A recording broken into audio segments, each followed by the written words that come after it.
देखिए, ये एक आताताई हैं, को आतंकवादी भी कहेंगे आप तो कोई गलत नहीं है, एक आताताई हैं। मगर ये बहुत मऊ के लिए दुर्भाग्य है कि मुख्तार अंसारी के नाम से दुनिया के पटल पे मऊ को जाना जाता है। फिर भी पिछले 25 साल से ये विधायक हैं, एक संवैधानिक पद पे हैं और उनको आतंकवादी या आतताई किस तरह से आप सिद्ध कर सकते हैं? ये माननीय हैं। अच्छा, कोई ऐसा काम पिछले 25 साल में माननीय विधायक मुख्तार अंसारी जी का हमको तो नहीं ऐसा तो होगा ना कि जिसको आप अप्रिशिएट करेंगे, नहीं ये काम उन्होंने अच्छा किया है। हाँ, कुछ अच्छा काम किया है, बता दे रहा हूँ। कुछ अपने चुनिंदे ठेकेदारों को उन्होंने ठेका दिया है। अच्छा, 50 करोड़ दिए। अगर आपको टिकट मिल जाता है और आपके सामने जिसको आप बाहुबली कह रहे हैं, जिसको आप तमाम चीजों से नवाज रहे हैं, आपका मुकाबला सीधे उनसे है और आप एक साधारण परिवार से निकले, बिल्कुल है ना, संगठन के अध्यक्ष रहे, उसके बाद आप भारतीय जनता पार्टी में अपने राजनीतिक महत्वाकांक्षाओं को लेके गए, बिल्कुल, तो आप कैसे सामना करेंगे ऐसे व्यक्तित्व का? ये बताइए आप। मैं ये बात छोटा सा कह रहा हूँ कि अब तक राजा बड़ा होता है कि राजा को बनाने वाला बड़ा होता है? बनाने वाला बड़ा। तो जाहिर सी बात है, जनता जो चुन के बनाई है वही जनता जूता मार के भगाएगी उनको। कुछ लोग तो ऐसे भी जिले में हैं कि चाहते हैं कि बाहुबली अगर हटता है, उसका आतंक हटता है, तो ये लोग चाह रहे हैं कि मैं तो जिले में रहूं। जिले के माननीय लोग, माननीय बता रहा हूँ, बड़े पोस्टों पर बैठ गए कि मैं तो माननीय हूँ ही, मेरा ही विधायक भी बन जाए और मेरा ही चेयरमैन भी बन जाए। अच्छा, वो अपने आप को फिर से बाहुबली स्थापित करना चाह रहे थे। एक हट रहा है तो दूसरा, बेटा तोरे मती मऊ के बेटा रहत ना तो मऊ का बड़ा विकास हो जाता। तो मऊ का बेटा जब मुझको वो कहा तो मैं वही चाचा का प्रणाम किया, कहा चाचा आपने मऊ का बेटा हमको नाम दे दिया, अब इनाम हमको आपने बहुत बड़ा दे दिया, अब मैं इसी नाम को आगे बढ़ाऊंगा, इसी पे मैं काम करूंगा। उसी दिन से मैं मऊ का बेटा लिखना शुरू किया और मऊ का बेटा मेरा अब निरंतर चलेगा। अच्छा, और भी तो आपके साथ प्रत्याशी लोग लगे हुए हैं, लगे बहुत सारे लोगों का नाम ऊपर गया होगा। बहुत लोग हैं। तो आप कैसे पार्टी को ये कन्विंस कर पाएंगे इस बात को लेके कि नहीं मैं ही सर्वश्रेष्ठ हूँ? इतने 6-7 प्रत्याशी हैं, लेकिन सब मिला के मैं किसी का नाम नहीं ले सकता हूँ, और इतना बता सकता हूँ कि कहीं कोई अब ऐसा नहीं है कि लोग कनेक्शन से उनसे जुड़े नहीं हैं। अगर सही से जांच कर दी जाए, ज्यादा नहीं, बस 8 से 8-10 साल पीछे आप चले जाएंगे तो कहीं ना कहीं सबका कनेक्शन भाई जान से बड़ा अच्छा रिलेशन निकलेगा। कताई मिला दशकों से बंद पड़ी है दोनों, और इसमें करोड़ों का सामान, करोड़ों के लोहे जंग हार के सर रहे सरकारी। कम से कम अगर इसमें मैं फोकस करूंगा, मुख्यमंत्री जी से एक बार आग्रह करूंगा, एक बार क्या 4 बार करूंगा, 5 बार करूंगा, 12 बार करूंगा, तब तक करूंगा कि जब तक मऊ में कोई भी एक कताई मिल जो मऊ की पहचान हुआ करती थी, इसके सायरन से लोग सुबह जगा करते थे, शाम होती थी, इसमें कम से कम 1800 से 2000 वर्कर काम करते थे, तो कोई एक भी कताई मिल अगर चालू हो जाती है मेरे प्रयासों से, तो 2000 लोगों के आने का मतलब कि एक आदमी के जरिए 4-4 परिवार, 4-4 लोगों का पेट भरेगा, तो कम से कम 8000-10,000 लोगों की आजीविका चलेगी। प्रार्थनाएं अंततः महसूस करती हैं, पत्थरों के पास कोई अभ्यंतर नहीं होता, ये सियासत के तवाइफ का दुपट्टा है, ये किसी के आंख के आंसुओं से तर नहीं होता। नमस्कार, बहुत बहुत स्वागत है आप सभी लोगों का आज के इस वीडियो में। आज मैं मऊ जनपद में हूं और मऊ जनपद का एक बहुत पुराना इतिहास रहा है। मऊ को विकास के नाम से भले लोग ना जाने, लेकिन मऊ को यहाँ के विधायक बाहुबली के नाम से पूरी दुनिया में जाना जाता है। आज मैं भारतीय जनता पार्टी के युवा नेता अभय सिंह सोनू जी के साथ उपस्थित हूँ और सबसे बड़ी बात यह है कि युवा नेता होने के साथ साथ बहुत अच्छे सामाजिक कार्यकर्ता भी हैं, बहुत अच्छा नेतृत्व क्षमता भी इनके पास है और इनको मऊ के बेटे के नाम से भी जाना जाता है। पूरा मऊ इनको प्यार करता है क्योंकि हर व्यक्ति के सुख दुख में ये निस्वार्थ भाव से खड़े रहते हैं।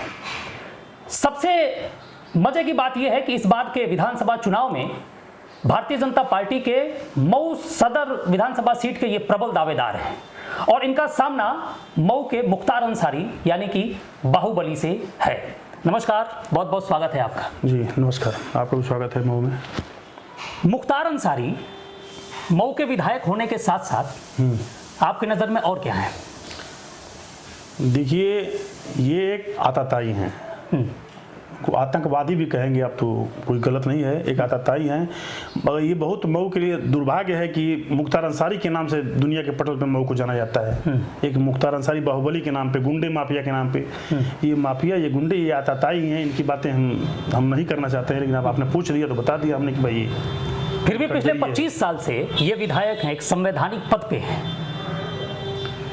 और उनको आतंकवादी या आतताई किस तरह से आप सिद्ध कर सकते हैं? ये माननीय हैं मऊ जैसे कुछ इनके चेहरे चुनिंदे मऊ में हैं जो अब इस व्यक्ति को आतताई न कहा जाए तो क्या कहा जाए। 2005 का दंगा शायद आपको याद होगा अच्छी तरह से, जो हुआ था मऊ में, खुली जिप्सी पे घूमना, हमको भी पता अच्छी तरह से। मैं उसी समय मऊ में, मैं यहाँ पे 92 से हूँ, तो मैं सब देख रहा था। खुली जीप में बैठ करके, राइफल लेकर के, AK-47 लेकर के घूमना, एक विधायक हो करके ऐसा काम करने से आपको जिले में जो है ये शोभा दे रहा था क्या? जब ऐसे आपने कार्य कर दिए तो आपको बाहुबली, मुख्तार अंसारी को बाहुबली न कहा जाए तो क्या कहा जाए? गुंडा आतताई न कहा जाए तो और क्या कहा जाए बताइए? ऐसे लोगों को और से संज्ञा देंगे आप? तो मऊ के दंगे में इनका रोल था, आप ये कहना चाहते हैं? बिल्कुल रोल था। उस समय हिंदू सहमा हुआ था, इन्होंने अपने आतंक के दम पर जो है शहर में पूरा गुंडा राज चलाया, 1 महीना का गुंडा राज चलाया। हाँ, वो तो माननीय योगी जी जब हमारे नहीं चलते अगर गोरखपुर से, तो शायद ये समझौता नहीं होता, ये बैठते नहीं, ये मानते नहीं, और भी दंगा बढ़ता जाता। आपने 2005 के दंगे की बात की, तो 2005 के दंगे में हर तरफ से बहुत बड़ा नुकसान मऊ को हुआ और मऊ का विकास मेरे ख्याल से वहीं रुक गया जी। तो सबसे ज्यादा नुकसान किस वर्ग का हुआ था मऊ में? अब देखिए, सोचने समझने की बात है, लोग मानते नहीं हैं, लेकिन सच्चाई यही है कि उस समय जो दंगा हुआ उससे मऊ का जो विकास दर था, वो विश्व पटल पे जो मऊ जाना जाता था अपने साड़ियों को लेकर के, बुनकरों को जो पहचान थी एक, वो पहचान कहीं ना कहीं धूमिल होती हुई दिखी। और सबसे ज़्यादा नुकसान हमारे मुस्लिम भाइयों का हुआ। उसके इस गुंडा राज से नुकसान हुआ तो मुस्लिम भाइयों को नुकसान हुआ।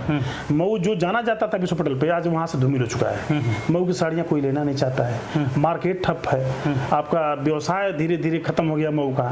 कोई बनारस अभी भी चल रहा है, बनारसी साड़ियाँ, उससे कहीं अधिक मऊ की मांग हुआ करती थी। छोटा सा जिला, पूर्वांचल का छोटा सा जिला अपने आप को विश्व में ख्याति प्राप्त कर चुका था। और 2005 के दंगे के बाद से आज मुसलमान जो है यहाँ का खाने को तरस गया, बिजनेस व्यापार को तरस गया। जो कुछ और बिजनेस में थे वो तो चल रहे हैं, बाकी बुनकर हमारे भाई जो है परेशान हो गए। मतलब आप प्रत्यक्ष रूप से ये कहना चाहते हैं कि उस दंगे में सबसे बड़ा नुकसान मुसलमान भाइयों का भी हुआ था? बिल्कुल हुआ था, क्योंकि मऊ एक बहुत बड़ा हैंडलूम का हब हुआ करता था और आज भी है। लेकिन उस दंगे के बाद बड़े बड़े व्यवसायी जो मऊ से अपना व्यवसाय करते थे, धंधा करते थे, वो बंद कर दिए, या यहाँ के जो व्यवसायी थे वो कहीं और चले गए। आपके कहने का मतलब ये? बिल्कुल। अब जहाँ आतंक का साया आदमी जिएगा, अभी आप जो जम्मू की स्थिति जो पहले हुआ करती थी, वहाँ अगर आपको जीना हो जाकर के तो अब जी पाते क्या? तो वही स्थिति थी यहाँ पे। जो 1 महीना उसने किया, वो 1 महीने ने कम से कम मऊ को 10-15 साल पीछे ढकेल के ले गया। अच्छा, कोई ऐसा काम पिछले 25 साल में माननीय विधायक मुख्तार अंसारी जी का हमको तो नहीं ऐसा तो होगा ना कि जिसको आप अप्रिशिएट करेंगे, नहीं ये काम उन्होंने अच्छा किया है? हाँ, कुछ अच्छा काम किया है, बता दे रहा हूँ। कुछ अपने चुनिंदे ठेकेदारों को उन्होंने ठेका दिया है। अच्छा। 50 करोड़ दिए। हाँ। 25 करोड़ दिया। जो व्यक्ति उस वक्त जिले में नया आया था, जिसके पास 2-4 हजार की इनकम नहीं थी महीने की, वह व्यक्ति आज के डेट में इनसे जुड़ने के बाद 400-500 करोड़, 1000 करोड़ का मालिक बन के बैठा हुआ है इसी जिले में। अब क्या कहेंगे? उनका रोजगार चला, उनकी दुकानें चल गई बैग जी से। इन्होंने यही काम किया विकास के नाम पे, अपने लोगों को, गुरुओं को खूब बढ़ाया, खूब आगे किया, खूब फली फुलित किया, खूब अपने शूटर निकाले, ये सब किए जिले में। आप इनका और कोई पहचान नहीं है, बस यही पहचान है कि मोमिन उन्होंने विकास के नाम पे ठेकेदार को खूब बढ़ाया। 10-5 उनके चुनिंदे ठेकेदार थे, जिनका मैं नाम नहीं लेना चाहता हूँ। उनका नाम लेके खुद मैं अपने आप को उस गंदगी, उस कीचड़ में नहीं डालना चाहता। अच्छा, आप जो उन्होंने काम किया, भारतीय जनता पार्टी के प्रबल दावेदार हैं, प्रत्याशी हैं, और दावेदार तो मैं कैसे कह सकता हूँ भाई? अब कई लोग हैं दावेदार। आप नहीं कह सकते, मतलब प्रत्याशियों के दौड़ में आपका नाम सबसे ऊपर चल रहा है। संगठन अगर आपको टिकट मिल जाता है और आपके सामने, जिसको आप बाहुबली कह रहे हैं, जिसको आप तमाम चीजों से नवाज रहे हैं, आपका मुकाबला सीधे उनसे है, और आप एक साधारण परिवार से निकले, बिल्कुल है ना, संगठन के अध्यक्ष रहे, उसके बाद आप भारतीय जनता पार्टी में अपने राजनीतिक महत्वाकांक्षाओं को लेके गए, बिल्कुल, तो आप कैसे सामना करेंगे ऐसे व्यक्तित्व का? उससे सामना ही हमारा कहाँ है? उस व्यक्ति से हमारा सामना ही कहाँ है? जो व्यक्ति बता तो दिया कि जो आतताई और आतंकवादी हो, उससे हमारा सामना कहाँ से हो सकता है? एक सामाजिक कार्यकर्ता का, सामाजिक, मैं एक छोटा सा स्वयंसेवक भी बार बार कहता हूँ, मैं बाल स्वयंसेवक रहा हूँ, मैं स्वयंसेवक हूँ, मेरा उससे कहाँ सामना है? वो मेरे सामने कहीं खड़ा थोड़ी ना है, कहीं टिक नहीं रहा है सामने मेरे। उससे सामने की बात जो आप कर रहे हैं, ये कहीं दूर दूर तक मुझसे उसका सामना है ही नहीं। ये बताइए आप, मैं ये बात छोटा सा कह रहा हूँ कि अब तक राजा बड़ा होता है कि राजा को बनाने वाला बड़ा होता है? बनाने वाला बड़ा। तो जाहिर सी बात है, जनता जो चुन के बनाई है वही जनता जूता मार के भगाएगी उनको। जनता बड़ी है, न कि वो विधायक और मंत्री बड़े हैं। जनता बड़ी है और जनता जो चाहेगी वो होगा। हमारे साथ समाज के लोग हैं, हमारे अच्छे अच्छे लोग हैं, हमारे जो दबे कुचले गरीब परिवार से थे वो भी हमारे साथ हैं, ठेला खुमचा दुकान वाले भी हमारे साथ हैं, बड़े लोग भी हमारे साथ हैं। हर वर्ग के लोगों को आपने साधा है। बिल्कुल। अच्छा, आपकी राजनीतिक महत्वाकांक्षाएं क्या है? ऐसा तो नहीं कि आप भी जीतने के बाद फिर बाहुबली वाला रवैया अपना लें? देखिए, मैं वो बनना चाहता हूँ कि जो व्यक्ति समाज में खड़ा होकर कम से कम जी पाए, चल पाए, लोगों के सामने मिल पाए, आसानी से मिल सकूं। मैं वही अभय सिंह सोनू मऊ का बेटा बनकर रहना चाहता हूं आगे भी, कि मैं अगर चलूं, मुझसे आपको कोई काम हो तो आप फोन करें तो मैं सीधे आपके घर पे आ जाऊं, या आप मुझसे मिलना चाहें तुरंत मिलने, 2 दिन 1 दिन 4 दिन समय दे, तुरंत मैं आपके पहुंच जाऊं। कहीं दूर हूं तो, मऊ में हूं तो मैं तुरंत मिलूंगा। मेरी महत्वाकांक्षा यही है कि मैं आगे भी ऐसे ही रहूं और एक समाज सेवक के तौर पर रहूं। जनता मेरी मालिक रहेगी, मैं उनका नौकर हूं। कोई भी मंत्री हो, कोई विधायक हो, वह उसका नौकर ही होता है जनता का। जो आज राज करते हैं लोग जीतने के बाद, मैं बाहुबली हो गया, मैं गुंडा माफिया हो गया, ऐसा कुछ नहीं होना चाहिए। मेरी बस यही है कि भाई अच्छा, अगर आपको जनता जनार्दन आशीर्वाद देती है और भारतीय जनता के जो लोग हैं वो आपको अगर टिकट देते हैं, तो जितने वक्त मऊ के जो विकास है, मऊ का जो विकास है, उसकी गाइडलाइन आपके पास क्या है? उसकी गाइडलाइन ये है भाई साहब, जैसे मान लीजिए विकास का जो हमारे पास एजेंडा है वो तो मैं दिमाग से रखा हुआ ही हूँ कि मुझको क्या करना है। बिजली पानी सभी लोग देते हैं, सड़क लाइट सभी लोग देते हैं। कुछ ऐसी चीजें हैं जैसे मान लीजिए कताई मिल को आप ले लीजिए, कताई मिल आज दशकों से बंद पड़ी है दोनों, और इसमें करोड़ों का सामान, करोड़ों किलो है, जंग हार के सर सरकारी। कम से कम अगर इसमें मैं फोकस करूंगा, मुख्यमंत्री जी से एक बार आग्रह करूंगा, 1 बार क्या 4 बार करूंगा, 5 बार करूंगा, 12 बार करूंगा, तब तक करूंगा कि जब तक मऊ में कोई भी एक कताई मिल जो मऊ की पहचान हुआ करती थी, इसके सायरन से लोग सुबह जगा करते थे, शाम होती थी, इसमें कम से कम 1800 से 2000 वर्कर काम करते थे, तो कोई एक भी कताई मिल अगर चालू हो जाती है मेरे प्रयासों से, तो 2000 लोगों के आने का मतलब कि एक आदमी के जरिए 4-4 परिवार, 4-4 लोगों का पेट भरेगा, तो कम से कम 8000 10,000 लोगों की आजीविका चलेगी। तो मैं प्रथम ये रखूंगा कि एक बार थोड़ा सा व्यापार के मामले में, चाहे बिजनेस नौकरी के मामले में, यहाँ एक रोजगार बढ़ जाए। अच्छा, मेरा फोकस मेन उस पर पहले चल रहा है, बहुत दिनों से सोच रहा हूँ, लेकिन मैं अभी उस लायक नहीं हूँ कि मैं वो कर पाऊँ। जनता उस लायक बना दी मुझको, मैं प्रथम नंबर पर उसको करूंगा। अच्छा, आपको भी पता है कि मऊ की जो सदर विधानसभा की सीट है जी, इसमें मुस्लिम भाइयों का भी बहुत बड़ा योगदान होता है किसी को जिताने और हराने में। बिल्कुल, क्योंकि सदर का जो बूथ है, मैक्सिमम बूथ पे आप देखेंगे तो मुस्लिम भाइयों का वोट बहुत ज्यादा है। बिल्कुल, तो क्या वो समुदाय भी आपके साथ है, आपके सपोर्ट में है वो? 100%। क्या उनको विकास नहीं चाहिए?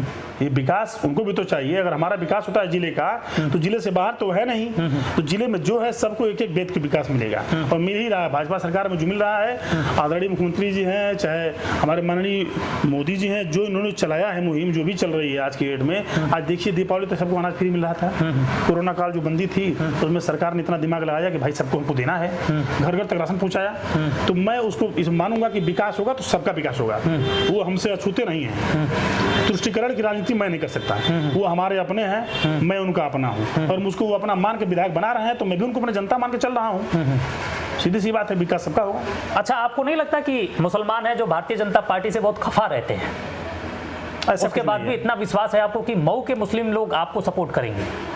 कोई भी कार्य आप करेंगे तो आप 100% किसी को खुश नहीं कर सकते। अगर अच्छा बहुत अच्छा करेंगे तो हम 70% लोग हमसे खुश होंगे, तो कहीं ना कहीं 30% ही से 10% से लोग नाराज भी होंगे। तो उसमें दोनों प्रकार के आदमी हैं। अगर कोई बीजेपी का विरोधक है तो उसमें समर्थक भी बहुत ज्यादा है, उससे नकारा नहीं जा सकता।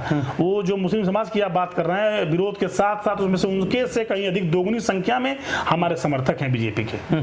तो मैं कैसे कह दूं कि सारे लोग गलत हैं? उनसे अधिक मेरे मुस्लिम भाई मेरे समर्थक हैं, तो मेरे अपने भाई हैं, कैसे गलत कर सकता हूं? अच्छा, ये जो मऊ का बेटा के नाम से जो आपने एक कैंपेन चलाया था, ये आइडिया आपको कहां से आया? मऊ का बेटा तो मैं भी हूँ, मऊ का बेटा तो जितने लोग यहाँ हैं, मैं लोगों का गांव है, घर बता देता हूँ मैंने क्या किया था उसमें। भाई साहब, छोटा सा मामला था, एक उदाहरण था वो। जैसे 2020 में लॉकडाउन लगा था पिछली बार, तो उसमें बस संगठन जिम्मेदारी मुझको नहीं दिया था उस समय। मैं 2020 के लॉकडाउन में मैं कुछ ऐसा कार्य किया, जैसे लोगों को राशन पहुंचाना, घर घर से 56 कुंटल मैंने चावल बांट दिए, आटा बांट दिया 56 कुंटल, आलू बांटा 50-60 कुंटल करीब, मतलब जितना हो सका मुझसे अपने पास, चूंकि निधि मेरे पास तो है नहीं। मैं एक छोटा सा व्यवसाय करता हूँ, छोटा मोटा, जो भी आता है उसी में से अपना 40% रुपया जो है जनता में खर्च करता हूँ। तो मैंने वो जो किया था उसमें मुझको एक बुजुर्ग व्यक्ति मिला, जात का, वो मुसहर हमारे यहाँ बोलते हैं, मुसहर। उसने कहा कि बेटा तोरे मती मऊ के बेटा रहत ना तो मऊ का बड़ा विकास हो जाता। तो मऊ का बेटा जब मुझको वो कहा तो मैं वही चाचा का प्रणाम किया, कहा चाचा आपने मऊ का बेटा हमको नाम दे दिया, अब नाम हमको आपने बहुत बड़ा दे दिया, अब मैं इसी नाम को आगे बढ़ाऊंगा, इसी पे मैं काम करूंगा। उसी दिन से मैं मऊ का बेटा लिखना शुरू किया, और मऊ का बेटा मेरा अब निरंतर चलेगा, चाहे मैं पार्टी में आ पाऊंगा तब भी, और जो भी आएगा उसका समर्थन भी करूंगा, तब भी मैं मऊ का बेटा ही रहूंगा। विकास के नाम पे मैं लगातार चलूंगा, मऊ के बेटे के नाम पे चलूंगा। अच्छा जी। तो एक जो बुजुर्ग चाचा थे उन्होंने आपको नाम दिया मऊ का बेटा। जी। तो पूरी तैयारी आपने विधायक जी के खिलाफ कर रखी है। भाई विश्वास पार्टी ने जताया तो फिर मैं आऊंगा, और जो 25 साल का सूखा है उसको मैं लेकर आऊंगा, जिता के पार्टी को दूंगा। अच्छा, किस बेस पे आप पार्टी को ये विश्वास दिला सकते हैं कि मऊ में इस बार कमल खिलेगा? अब सब जगह सीट बता सकता मैं सदर जानता हूँ कि सदर की सीट पे जो है गुंडा राज जो दबा हुआ है, खत्म हुआ है। जो उस आतताई की आतंकी के जो लोग साथ में रहते थे आज वो उखड़ चुके हैं। तो कहीं ना कहीं से 20% डैमेज तो वैसे ही हो गए हैं, होगी। हमारे सरकार जान ही रहे हैं। अब हिंदू हृदय सम्राट मुख्यमंत्री जी के सामने अगर आप इस तरह का कार्य करेंगे तो बुलडोजर आपको चल भी सकता है। आपने गलत कार्य किया है, आप कार्रवाई हो रही है। तो अगर दोबारा से अगर वो जनता उनके साथ समर्थन में गई भी, जो गुंडे माफियाओं से चलते थे लोग, अगर वो लोग चले भी गए तो वो लोग समझ रहे हैं कि उनके खैर नहीं आ गए। तो कहीं ना कहीं से गुंडाओं का पतन हो रहा है, और इसलिए यहाँ पे बीजेपी का कमल खिलना निश्चित लग रहा है। ये आपको पूरा विश्वास? बिल्कुल विश्वास है। और मेरे साथ संगठन भी खड़ा है, जनता भी खड़ी है, सारे लोग। अगर आपने पार्टी को ये मौका दिया तो पार्टी को आप खुश कर देंगे? बिल्कुल खुश करूंगा, 100% खुश करूंगा, उसमें कुछ सोचना नहीं। अच्छा, और भी तो आपके साथ प्रत्याशी लोग लगे हुए हैं, बहुत सारे लोगों का नाम ऊपर गया होगा। बहुत लोग हैं। तो आप कैसे पार्टी को ये कन्विंस कर पाएंगे इस बात को लेके कि नहीं मैं ही सर्वश्रेष्ठ हूँ? इतने 6-7 प्रत्याशी हैं, लेकिन सब मिला के मैं किसी का नाम नहीं ले सकता हूँ, मगर इतना बता सकता हूँ कि कहीं कोई अब ऐसा नहीं है कि लोग कनेक्शन से उनसे जुड़े नहीं हैं। अगर सही से जांच कर दी जाए, ज्यादा नहीं, बस 8 से 8-10 साल पीछे आप चले जाएंगे तो कहीं ना कहीं सबका कनेक्शन भाईजान से बड़ा अच्छा रिलेशन निकलेगा। आज अगर रोटी दाल नहीं चल रही है, उनकी दुकानें बंद हो गई हैं, तो उनको बीजेपी दिखाई दे रही है। इसको एक तरह से आप मान लीजिए कि कोई अगर राष्ट्रीय कार्यकारिणी से चला आता है, कोई प्रदेश से चला आता है, कोई जिले से चला आता है, तो सारे ये नहीं है कि सब साफ सुथरे हो जाएंगे। कहीं ना कहीं हो सकता है मुख्यमंत्री जी के सामने उनको पेश करके मुख्तार अंसारी अपनी बी टीम डालना चाहता हो बीजेपी में, ये भी हो सकता है। और ये संभव है, क्योंकि ऐसा हो रहा है जिले में, मैं नाम नहीं खुल पाऊंगा। वो इसका काम जांच कराना है, एजेंसियां जांच कर रही हैं, करके खुदे बता देंगे कि कौन क्या है क्या नहीं है। सब दूध का दूध और पानी का पानी हो जाएगा। लोग मुख्तार अंसारी के विरोध में आते हैं, मैं लड़ूंगा। मऊ में तो मैक्सिमम जो व्यवसायी हैं, जैसे ठेकेदार हो गए या भट्ठा मालिक हो गए, मैक्सिमम लोगों का कनेक्शन उनके साथ है जो रियल एस्टेट में भी काम करते हैं। अगर विपक्ष आपका भी, जो आपके पोजीशन में लोग हैं जो अपना नाम दे रहे हैं, वो भी अगर आपका रिलेशन मुख्तार के साथ जोड़ के प्रेजेंट कर देते हैं, तो आप कैसे बचाव करेंगे अपना? जांच कराइए मेरा, आप कैसे मान लेंगे? आपका कभी उनके साथ संबंध नहीं रहा? बिल्कुल नहीं। कहीं अगर मेरा फोटो निकाल दें आप, कहीं फोटो दिखा दें, कहीं मेरा उनके साथ कोई बैठ के वार्तालाप हुई वो बता दें मुझको, या मुझको कहीं उन्होंने कोई हेल्प 10, 20, 50 करोड़ का किया हो, 25-50 लाख का किया हो, वो आप निकलवा दें। मेरा खाता ले लें, मेरा डिटेल चेक कर लें, मेरे घर परिवार का डिटेल चेक कर लें, खाता ले लें सबका। आखिर मैं काम कर रहा हूँ तो फिर अपने ही नाम पे तो कर रहा हूँ या घर वालों के नाम पे कर रहा हूँ। जांच करा लें मैं कहाँ करता हूँ, क्या करता हूँ, और कनेक्शन अगर मिल जाए तो हमें, तो बहिष्कार करें, बाहर करें हमें, मैं तैयार हूँ। अच्छा, आपका कोई संबंध उनके साथ नहीं रहा है? दूर दूर तक नहीं। वैसे लोगों से संबंध रख के मैं करूँगा क्या? जिसको हमारे बाप दादा ने पसंद करते थे, मैं कैसे पसंद करूँगा? मैं एक पारिवारिक व्यक्ति हूँ। हालांकि मऊ जिले में आप पहले एक ऐसे युवा नेता हैं भारतीय जनता पार्टी के, और किसी भी पार्टी के, जो विधायक के खिलाफ इस तरीके से खुला चैलेंज आप कर रहे हैं। बिल्कुल चैलेंज, और बहुत अच्छा लगा। उम्मीद है कि जो जनता जनार्दन, अगर पार्टी आपको विश्वास दिलाती है, हालांकि हर पार्टी के लोग इसी दावेदारी के साथ उतरेंगे कि वो चुनाव को जीत रहे हैं, अब यह तय करना है आपको कि आपके मऊ के विकास को कौन आगे लेके जाएगा। और सबका इतिहास आपको पता है, और आप इतिहास को देख के भविष्य का अंदाजा लगा सकते हैं। एक नया चेहरा आपके सामने है, सपा भी उतारेगी, कांग्रेस भी उतारेगी, भारतीय जनता पार्टी भी उतारेगी, और हमारे जो विधायक हैं वो तो लड़ेंगे ही।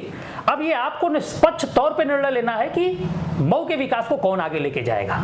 जैसा कि आपने भी अभी बोला कि अब जनता तय करेगी कि मऊ का आगे का भाग्य क्या होगा। बोलना चाह रहा हूं मैं, देखिए जनता जो है कहीं ना कहीं थोड़ा सा गलती की वजह से आज मऊ इतना पीछे है, क्योंकि जनता ने एक बार गलती किया, उसकी आज खमियाजा उसको 25 साल से भुगत रही है।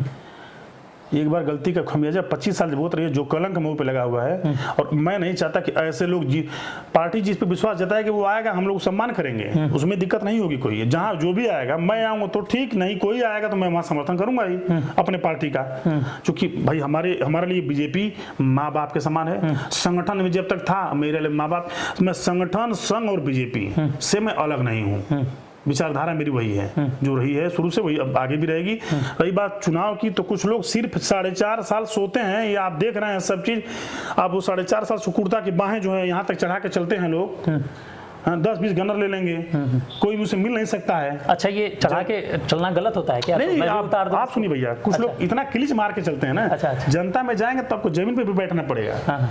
किलिच काम नहीं करेगी। अच्छा, लिलेन का कपड़ा है, उसमें स्ट्रेस आ जाते हैं। लिलेन का बिल्कुल, शुद्ध आपको लिलेन। नॉर्मल बैठना होगा ना सबके साथ। तो आप ये सोच दिखाते हैं कि मैंने हम एकदम कठपुतली हैं, मैं बस स्टिकली आप बस चल रहा हूँ, मैं बहुत वो हूँ, मैं बोल्ड हूँ। तो आपके 10-20 गनर लेने से थोड़े हो जाता है। कोई गनर लेके चलता है, कोई प्रोटोकॉल लेके आता है, 20-25-50-100 गाड़ियाँ लेके आता है, वैसे थोड़ी जनता मान लीजिए अच्छा, अगर पार्टी किसी को भी टिकट देती है तो आप तन मन धन के साथ उनके साथ खड़े हैं कि उनको? 4.5 साल आप लोग सोते हैं और आखिरी 6 महीने आप लोग कुकुरमुत्ते की तरह या कुत्ते की तरह दूसरी फिर भागते हैं गाँव। मुझको जनता उठा ले, टिकट दिला दे, मुझको वोट दे दे, जन समर्थन मिल जाए। तो जनता अब जानती है सब कुछ। अब चूंकि सब लोग पढ़े लिखे हो रहे हैं और सबको पता है, सारे वर्ग में सबको पता है कि कौन मेरे लिए क्या कर सकता है। जो 4 साल 5 साल झांकने नहीं आया, आज बाढ़ पीड़ितों को घूम के देखने जाते हैं आप, क्या मतलब निकलेगा? वो नहीं जान रहा है कि आप कभी जाड़े में नहीं आए, इतनी कड़क ठंड पड़ रही थी, मरने लगे लोग तो आप नहीं आए, कोरोना काल में आप नहीं चले, आप कभी गरीबी में उनके गए नहीं, और अचानक से चुनाव आते ही आपको क्यों याद आता है कि उनके घर कोई मर गया है,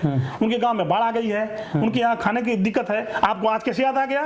इसका मतलब कि आप स्वार्थ से कहने जा रहे हैं वहां। मैं तो नहीं इस तरह जा रहा हूं, मैं तो लगातार चलता हूं। बताया आपको कि अभी मैं 2020 में जब मैं संगठन नहीं था, मैं तभी समाज सेवा किया। समाज सेवा मैं 20 साल से कर रहा हूँ, 20 साल से। ब्रह्म स्थान पे मेरा मकान है। जब भी छठ पूजा होती है, मैं जिस लायक था वो बता रहा हूँ, मैं छोटा व्यक्ति था, छोटा बता रहा हूँ। छठ पूजा होती थी, 2-4 हजार 5 हजार की संख्या में आती थी, मैं उसके लिए हमेशा लगातार तत्पर रहता हूँ, आज भी तैयार रहता हूँ, मतलब आगे भी तैयार रहूंगा। समाज के लोगों के लिए आप पिछले 20 साल से सेवा कर रहे हैं और आप सीधे उन लोगों के ऊपर कटाक्ष कर रहे हैं जो माननीय है लेकिन वो कभी क्षेत्र में नहीं जाते, जो माननीय भी हैं और माननीय कुछ लोग होना भी चाहते हैं, और कुछ लोग तो ऐसे भी जिले में हैं कि चाहते हैं कि बाहुबली अगर हटता है, उसका आतंक हटता है, तो ये लोग चाह रहे हैं कि मैं तो जिले में रहूं। जिले के माननीय लोग, माननीय बता रहा हूं, बड़े पोस्टों पे जो बैठ गए कि मैं तो माननीय हूं ही, मेरा ही विधायक भी बन जाए और मेरा ही चेयरमैन भी बन जाए। अच्छा, वो अपने आप को फिर से बाहुबली स्थापित करना चाह रहे थे। एक हट रहा है तो दूसरा, और जब ये बनेंगे तो बीजेपी की कहीं ना कहीं इसमें हानि हो जाएगी। तो ऐसा होगा नहीं, क्योंकि बीजेपी पार्टी में भी बहुत बुद्धिजीवी वर्ग बैठे हुए हैं, लोग वो जान रहे हैं, देख रहे हैं कि में कौन ऐसा है जो अपने मऊ जिले से रोटी सेक रहा है। अपने तो बैठ ही रहा है जिले में बन ही रहा है, आगे अपने बैठ रहा है, जिले के सत्ता पकड़ के बैठा हुआ है। तो कभी विधायक बनाना चाह रहा है, किसी को चेयरमैन बनाना चाह रहा है, यानी अपनी पूरी टीम जो है लगा रखा, घुसाना चाह रहा है, अपना पूरा बनाना चाह रहा है, तो वो नहीं हो पाएगा। बहरहाल ये 2022 के चुनाव में तय हो जाएगा कि किसकी सत्ता आ रही है, कौन क्या कर रहा है। लेकिन आम जनता के लिए सोचना बड़ा कठिन हो गया है कि वो किसके साथ जाए, क्या करे। ये निर्णय आपको लेना है। बहरहाल ये सियासत है और सियासत बड़ी कठिन चीज होती है। प्रार्थनाएं अंततः महसूस करती हैं, पत्थरों के पास कोई अभ्यंतर नहीं होता। ये सियासत के तवाइफ का दुपट्टा है, ये किसी के आंख के आंसुओं से तर नहीं होता। तो ये आपको तय करना है कि आपके भविष्य में जो विकास होने वाला, आपका शहर का, आपके गांव का, आपके आसपास का और आपके आने वाले जनरेशन का जो भविष्य तय करेगा, वो 2022 का चुनाव करेगा, वो तय करेगा जिसको आप चुनेंगे। तो आप समझदारी पूर्वक निर्णय लें और तय करें कि जो भी किसी भी पार्टी से हो, अगर वो योग्य है, मेहनती है, समाज सेवी है, समाज के लिए हमेशा तत्पर रहता है निस्वार्थ भाव से, तो आप जरूर उसको चुने। आज हमारे साथ मऊ के युवा नेता, भारतीय जनता पार्टी के प्रबल दावेदार, मऊ सदर के विधानसभा सीट से अभय सिंह सोनू जी, मऊ के जो बेटे हैं वो थे। आपने इनको सुना और आप 2022 के चुनाव में निष्पक्ष तौर पे जाके अपना वोट करिए और फिर से एक नई सरकार, जो भी हो, नई सरकार, अच्छी सरकार आप चुनने का काम करिए। आपने समय दिया इसके लिए बहुत बहुत धन्यवाद।